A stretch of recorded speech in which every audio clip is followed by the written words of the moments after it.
Hi friends, and congratulations on completing another semester.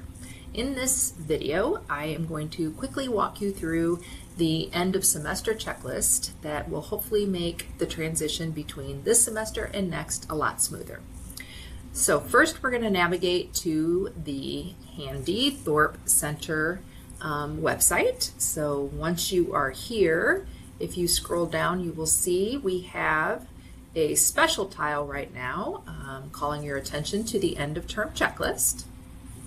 When you click here, you're going to go to one of our guides, and in this guide we've got 5 different tips that we'd like to offer that will help you again close up what you've done and get ready for anew. Okay, so the first thing is you're going to want to remind your students to back up any course materials or assignments that they want to keep in that are living within the Canvas course. So hopefully your students have additional copies of their assignments in a Google Drive or somewhere else.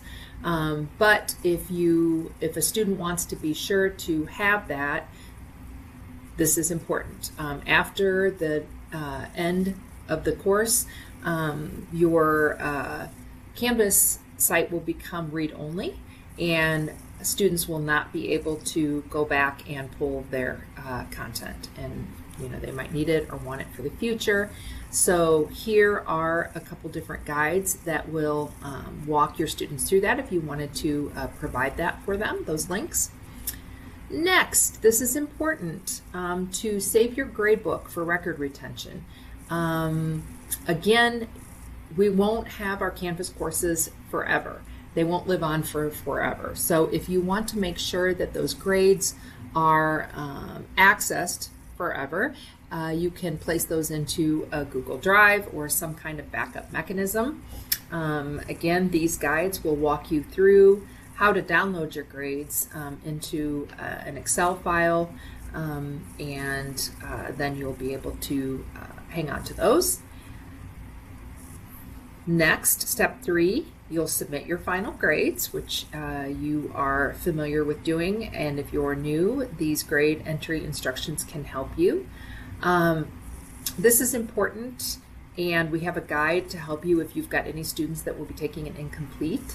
There is some steps that you need to take to allow students to continue to have access to your Canvas course if they need that in order to complete their work. So please take a look at the Canvas Guide to Incompletes if that is the case. Finally, this is just a helpful tip. This is reflecting on your semester. It doesn't have to be anything fancy. I have just added an unpublished page into my course that I taught this semester, reminding me, because I probably won't teach it again until a year from now. And I know that even though I have really strong impressions of things that I would like to do the same or do differently, I am quite sure that future Stephanie will not remember those. So this is a nice way to kind of hide that, embed it, and it'll be right there for you when you copy your course content into your new shell the next time you teach your course. Here are some things to think about when you're writing that reflection. And then finally, backing up your course. This is a practice that, again, this file can live out in a Google Drive. It's something that is just an additional step in case a course was ever lost or you deleted it on accident. These things rarely ever happen, but it's really nice to have a copy of the course exactly as it is, and this backup allows you to do that. So again, we've got a tutorial link on how to download. When you download a course or export it in Canvas, it comes out as this IMCSS file, which is unique to Canvas.